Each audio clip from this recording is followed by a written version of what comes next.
Bonjour, cette vidéo est en quelque sorte un cas concret de mise en place d'un système de fichiers. Elle va consister à créer un RAID 5 avec 3 disques durs, puis utiliser sur ce RAID LVM en créant un PV, puis un VG, donc nommé VG1, et enfin un LV nommé LV1. Afin de vérifier le fonctionnement du système, on va monter le LVM et quelques fichiers vont être ajoutés dessus. Et dans un second temps, on va tester le système. Donc pour ça, on va déclarer un disque dur HS et on va le changer. Et après changement, on va vérifier qu'il y a toujours les fichiers dessus. On verra même qu'il ne sera pas nécessaire de toucher au montage et que toute cette opération va pouvoir se faire à chaud.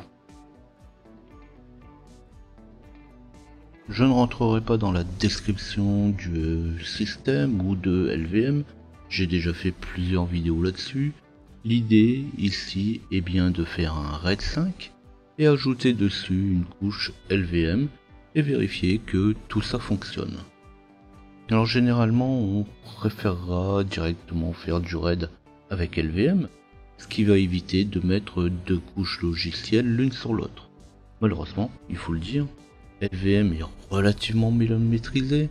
Si on le maîtrise, là par contre c'est vraiment super, on peut y faire quasiment n'importe quoi. Mais il faut quand même dans ce cas un très bon esprit logique. Si on crée des PV puis un VG, dessus on crée un LV simple, là c'est relativement facile. Par contre si on veut créer un RAID, alors ça va dépendre du nombre de PV, du nombre de disques, et là ça devient effectivement plus compliqué. Alors souvent on va préférer utiliser une couche RAID qui va assurer le secours. Alors je parle bien de secours, pour rappel, c'est pas une solution de sauvegarde. Et dessus, une fois qu'on a notre RAID, on va ajouter une couche LVM, avec tous les avantages des volumes logiques. Alors si vous avez bien saisi le principe, une couche RAID, et sur la couche RAID, on crée le LVM, alors ça va aller tout seul.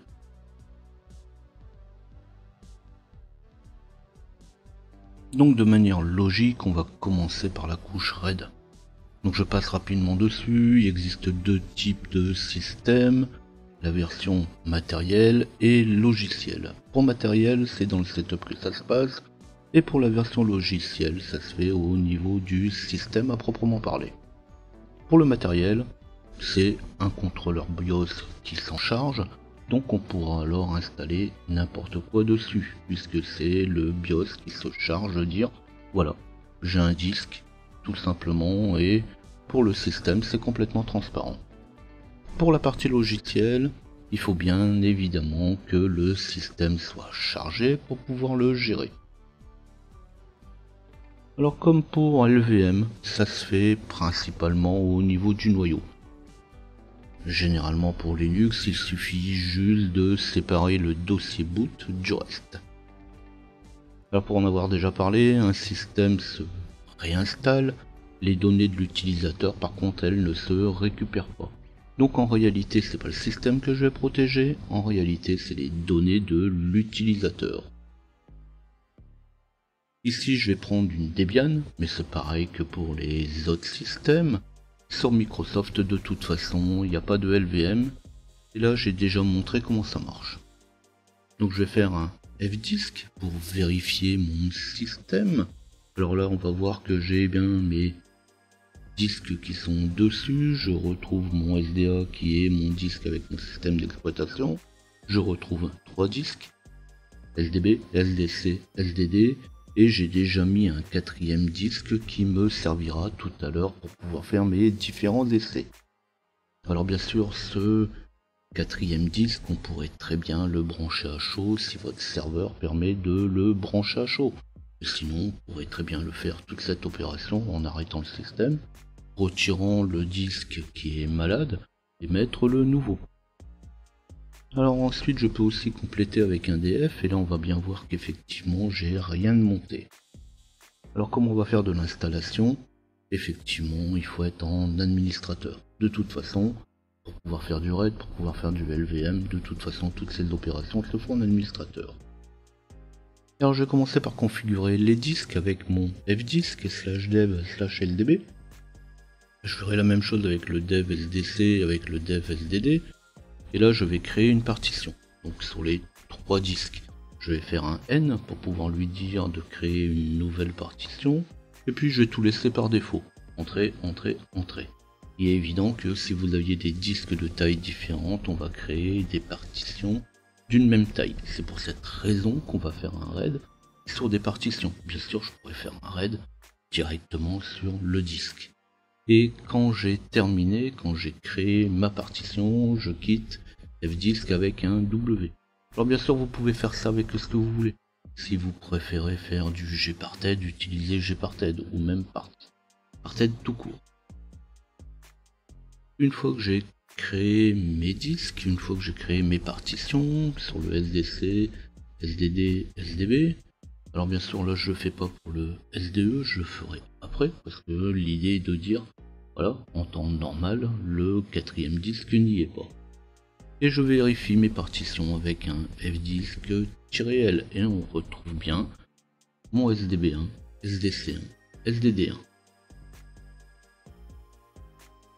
Et je vais créer mon RAID. Alors pour ça je vais commencer par installer le programme qui me permet de faire du RAID, mdadm. Et je vais tout simplement faire un apt install mdadm-y. Si vous utilisez autre chose, du yum, du yast, ça sera exactement la même chose.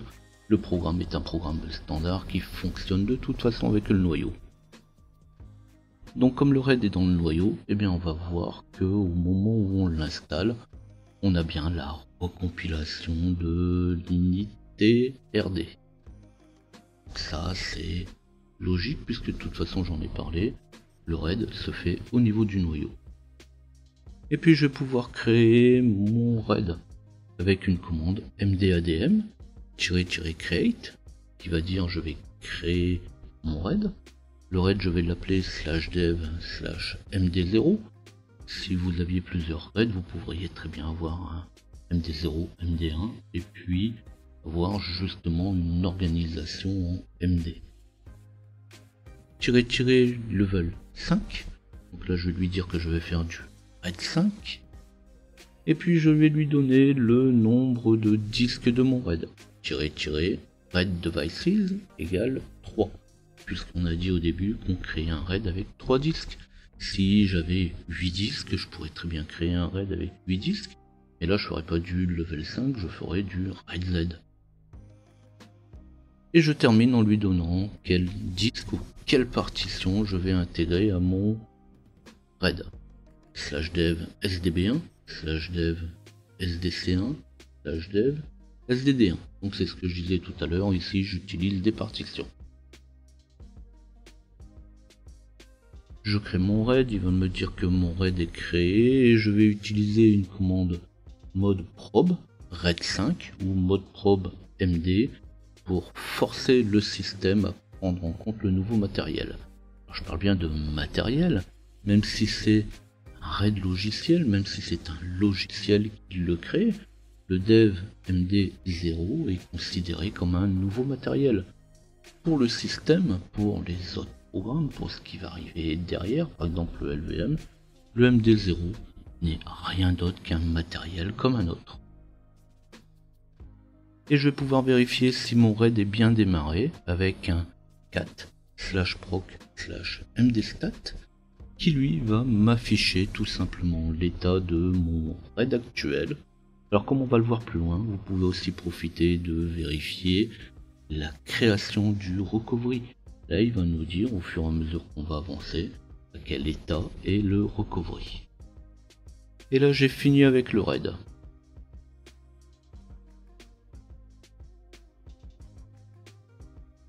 Alors fini avec le RAID, hein, le mot est quand même un petit peu léger. Alors on pourrait très bien s'arrêter là puisque de toute façon on va mettre dessus une surcouche LVM. On termine quand même avec quelques manipulations de base, juste pour bien montrer qu'on a compris et que le système marche. On va monter le système automatiquement avec une commande mdadm -monitor -demonize /dev/md0. Donc là en fait on va dire au système de prendre MDADM en tant que démon. Donc on va monter automatiquement notre RAID à chaque démarrage. Alors on utilise la commande MDADM -demonize /dev /md0. Cette commande devrait fonctionner. Généralement, malheureusement, elle ne marche pas. On sera souvent obligé d'utiliser avec monitor.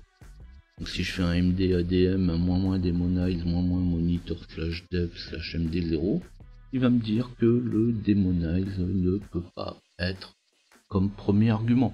Donc je vais tout simplement taper la commande mdadm -monitor -demonize /dev /md0.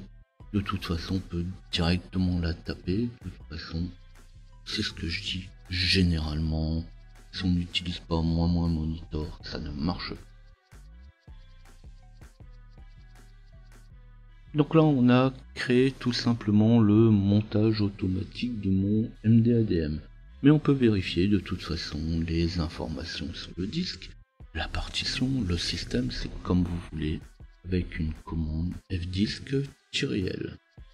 Alors pour aller un petit peu plus loin, tout à l'heure j'ai parlé d'un 4/proc mdmstat, et bien là on peut aussi faire un mdadm -détail /dev /md0.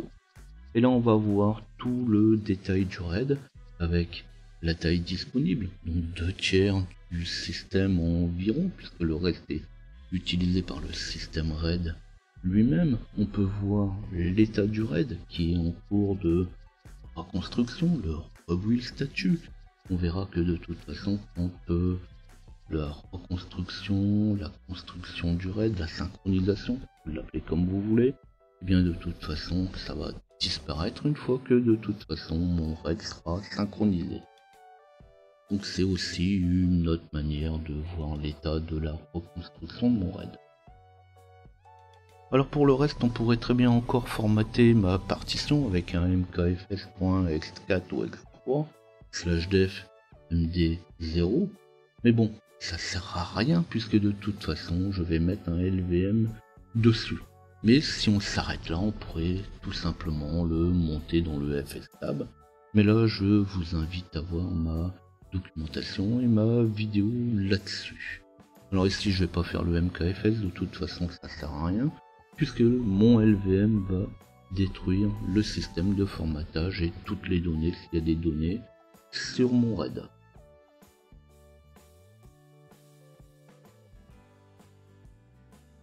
Alors ici, je vais utiliser mon RAID comme un système, comme un disque à part entière, et je vais créer un PV pour LVM dessus.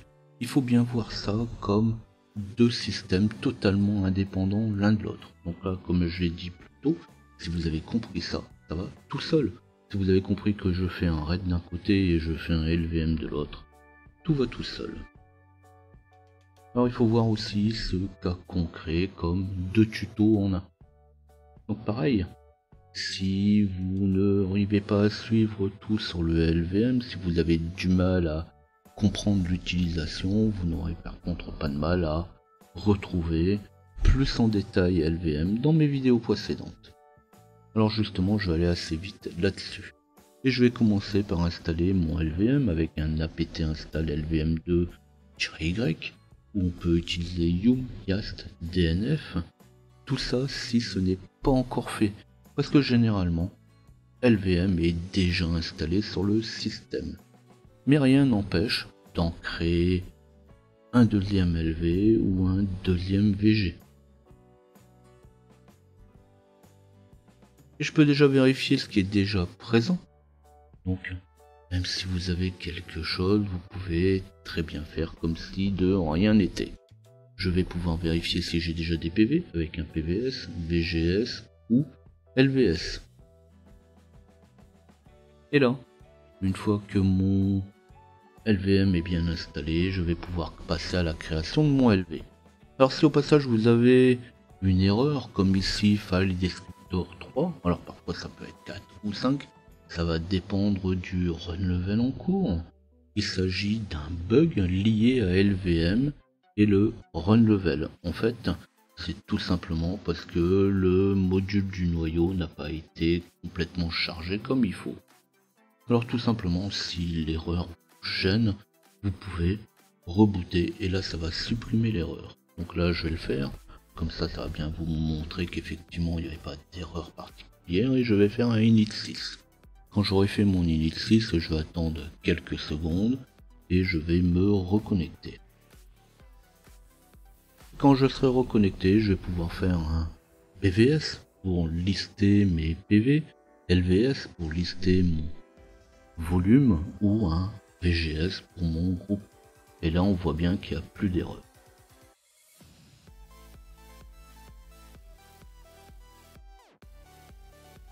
Donc je vais commencer par créer un PV. On va affecter un VG sur lequel je vais créer un volume logique. Donc on va commencer par le PV, le volume physique, avec une commande PV create. Alors ici on crée le PV sur le RAID et non pas sur un disque. Si vous n'avez pas bien saisi ça, il va falloir reprendre depuis le tout début. C'est que vous n'avez pas encore bien compris toute la manip. Donc je vais faire un PV create /dev/md0. Quand mon PV est créé, je vais pouvoir créer un VG, un groupe de volume, avec la commande VG create, mon GRP, espace /dev/md0. On crée un VG, on lui donne un nom, et on lui affecte un PV.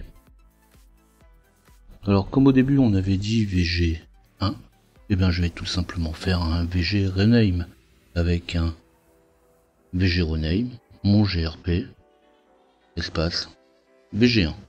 Alors on pourrait très bien aussi utiliser le chemin, avec un VG rename /dev/monvg, espace /dev/vg1.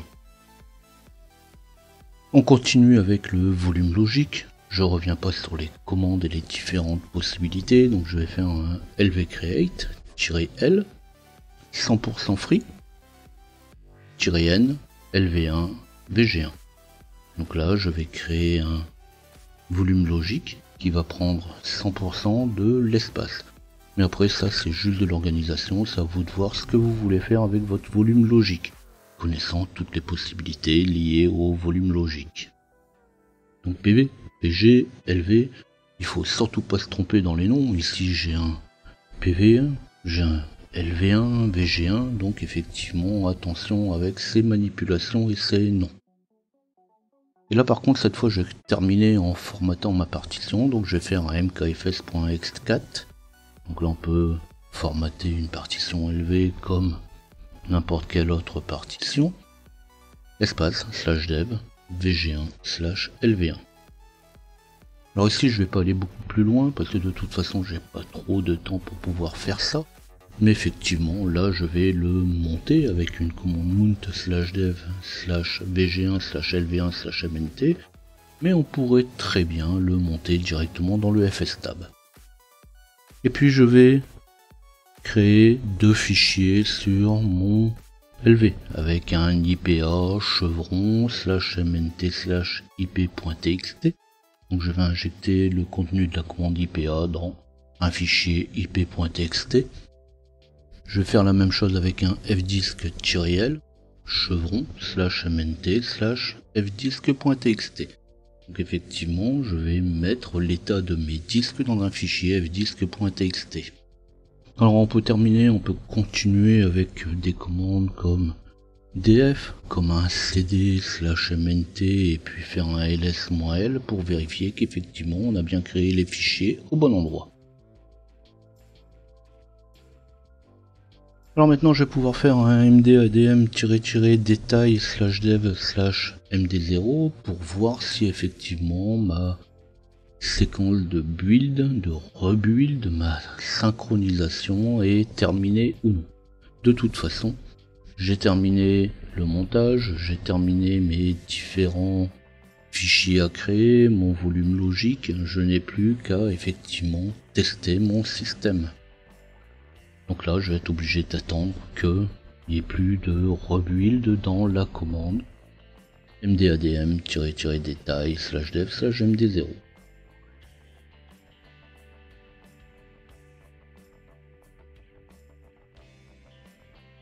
Donc après avoir vérifié et Pour vérifier que je n'avais plus de build en cours, je vais pouvoir passer à l'étape de test.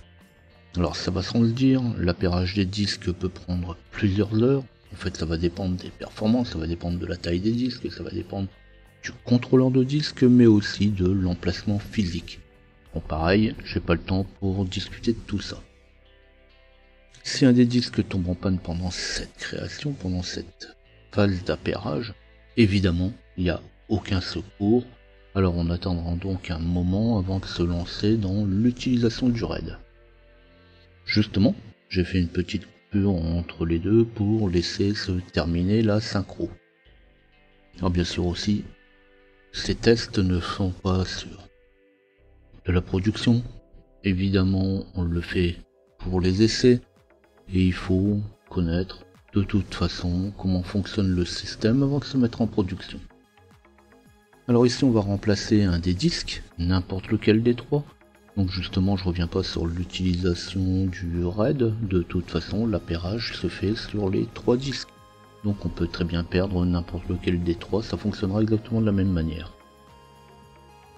On utilise une déclaration de défaut, mais dans la réalité ça peut être tout simplement un disque HS, alors on pourrait très bien aussi enlever le disque ou juste couper son alimentation. Donc pour pouvoir faire ça, pour pouvoir mettre en défaut un disque, il va utiliser tout simplement la commande mdadm -manage /dev /md0 -setfaulty /dev, et là, comme je vais prendre mon disque SDB, je vais faire un SDB1. Alors si je fais un mdadm-détail /dev /md0, eh bien on va voir que mon disque dev SDB1 est bien en défaut. Alors pour pouvoir le supprimer, puisque de toute façon s'il est en défaut on va le supprimer pour pouvoir le remplacer, on va pouvoir utiliser la commande mdadm -manage /dev /md0 -remove /dev /sdb1. Donc je sélectionne mon md0 et puis dessus je fais un remove du disque qui HS. Et je vais pouvoir configurer mon disque de remplacement. Forcément, c'est le disque que j'avais mis dès le début, mais on pourrait très bien envisager que là je viens de plugger mon disque, et puis je vais faire dessus un fdisk /dev /sde, et je vais créer une partition. Donc c'est exactement la même manipulation qu'au début. Je vais faire un N pour pouvoir créer une nouvelle partition, entrer en automatique, et puis un W en quittant. Et là je vais ajouter cette nouvelle partition, ou ce nouveau disque, avec une commande mdadm -manage /dev /md0 -add /dev /sde1. En fait j'ajoute sde1 à mon RAID. Alors ici c'est pareil, alors attention à tout ça, si vous utilisez un disque qui est d'une plus petite capacité, ça va pas marcher. Donc généralement ce qu'on fait c'est on achète plusieurs disques, voire même plusieurs disques de rechange pour rester dans les mêmes performances entre les disques et surtout pour rester dans la même taille. Parce qu'il arrive souvent aussi que d'un disque à l'autre, pour une même capacité, on va voir quelques mégas d'écart. Et là quelques mégas d'écart, et bien si c'est des mégas en plus, c'est pas gênant, si c'est des mégas en moins, et bien vous pourrez pas faire votre ajout. Alors bien sûr on va pouvoir utiliser cette même technique pour remplacer un disque, même s'il n'est pas défaillant. Donc ça c'est le remplacement classique. En fait on va changer le disque avant qu'il soit mort. Donc on va se donner un délai, et puis on va le changer à un moment donné avant justement qu'il tombe en panne. Alors dans la réalité on va souvent faire différemment. On passera souvent par un plus gros RAID. On ajoute le disque, on crée l'appairage, et seulement à ce moment-là on enlève l'ancien et on recommence si on veut rajouter d'autres disques. Donc le RAID 5 est quand même aujourd'hui moins utilisé. On a maintenant des baies qui vont contenir plusieurs dizaines de disques, donc on aura de l'appairage multiple, on aura des disques en spare, donc en réalité le disque va être remplacé automatiquement à partir du moment où il va être nommé spare. Alors on changera aussi les disques avant qu'ils ne tombent en panne, donc là à partir de là on va parler de PCA, de plan de continuité d'activité. Mais là ça c'est juste de la stratégie. Donc quand j'ai rajouté mon disque, eh bien je vais pouvoir aller vérifier avec la commande cat /proc/mdstat ou mdadm-d majuscule /dev/md0 avec un d majuscule comme détail. Donc c'est là-dedans qu'on va voir l'état des disques, comme on l'a fait précédemment. Alors bien sûr, après changement, il faudra de nouveau attendre la synchronisation. Alors, le nouveau disque va être tout simplement reconstruit depuis les 2 disques restants. Suivant le RAID, donc je parle du type de RAID, on pourra avoir 2 disques qui vont tomber en panne en même temps. Et bien sûr, pour terminer, je vais faire un cat ip.txt ou un cat de fdisk.txt. Et là, je vais retrouver mes fichiers sans avoir rien perdu. Alors bien sûr, on l'a pas vu, je n'en ai pas parlé, mais vous avez vu que je ne me suis même pas soucié de démonter mon disque. Je l'ai laissé tourner, j'ai laissé tourner mon LVM. Comme si de rien n'était, j'ai fait toute cette manipulation en même temps que le fonctionnement normal.